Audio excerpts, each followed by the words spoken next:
Exploring the oral tradition of storytelling from within the culture, the tradition of the beady pocket was revisited. This would be the beady pocket of travellers women would wear years ago. Like the way settled people would wear a purse or a bag. So they'd wear these instead. And the buttons would symbol of remembrance from where to be and what town to be. And they may have other travellers that talk about the buttons and who died when they got that button. And maybe a woman said to her, well, Mary, that's a lovely button you got. Where'd you get that one? She'd tell the story, would. And when they'd be leaving then, they'd be meeting travellers in the summer times, she'd probably take off one of the buttons for a keepsake and give it to the woman. And she'd remember that woman who gave that to her again. But she'll always have something to remind her of a town, of a place, like little mementos, the way tourists come back to Ireland and to pick souvenirs. Well, these was the travellers' souvenirs. And along with the flowers in that, you can see the embroidery. And they draw, they sew everything. Wear them to the side. My mommy lost them, she used to wear them to the front. This is a bit big now, but they used to be smaller than this now. I remember my mother wear them down there. Grand. In the pocket would be everything. Needles and threads, clothes peg, anything that they could symbol that they need for that day. And money, a grade we'd call it, rosaries, blessed pictures, maybe a scissors, twine, and everything would be in that bag. Sometimes it'd be too heavy to carry, but that was their pocket, and that was their bag, and it's a necessary as well. And as you call it, everything was in it to survive.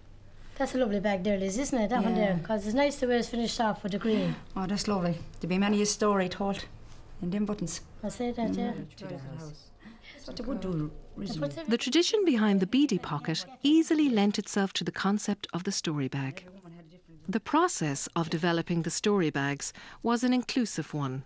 All stories, ideas, props and materials come directly from the group.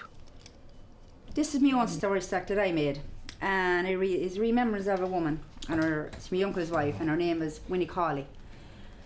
And we were travelling the road one day, like we always go in the wagons from town to town, and she found a little bird's nest on the road that fell off a tree, and there was an egg inside the little nest, and it was a little bird just had been hatched. So she got that little bird and she reared it, and she had it for years and years. That's the bag of it, and that's the bird in the nest. As you can see, that's what the nest. He's a bit like a raggle-taggle gypsy, but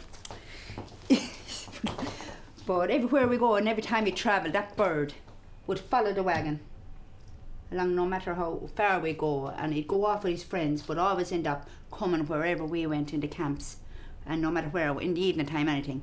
And sometimes she just followed the wagon along the road when we'd be travelling, and I just put her there in the sky where she was following the wagon. And that was just remembers a woman that was very good to me, Lord of mercy.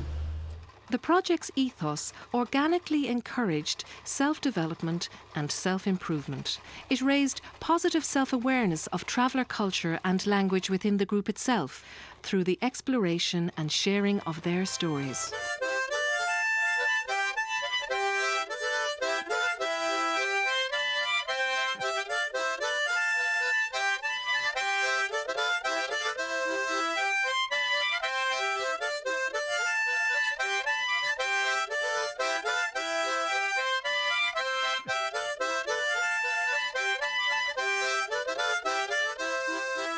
Campfire was very important, yeah.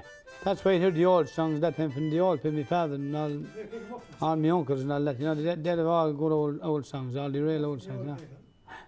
That's where it all came from. But we missed that in a big way now, you know. We still go back to the roadside, they're a pride and joy. But it's just gone a time now you won't be left on the roadside, you know. That's the only thing it's about now.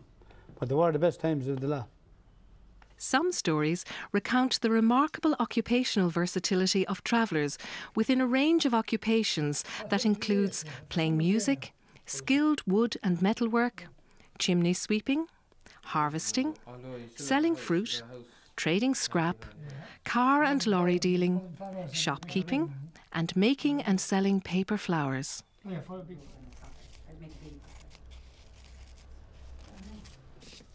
Well, she used to, I remember my mother making those now at the campfire. When I was growing up, like, I used to watch her making them. and she used to make them all around Christmas, and they used to hawk them like when the children were small at the time.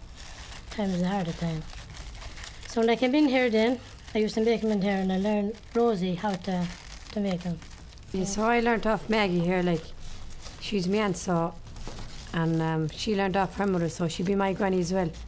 So like, I hope I pass on to the younger ones now, like the ones in the children in the preschool.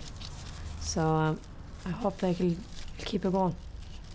Well, these are satin flowers.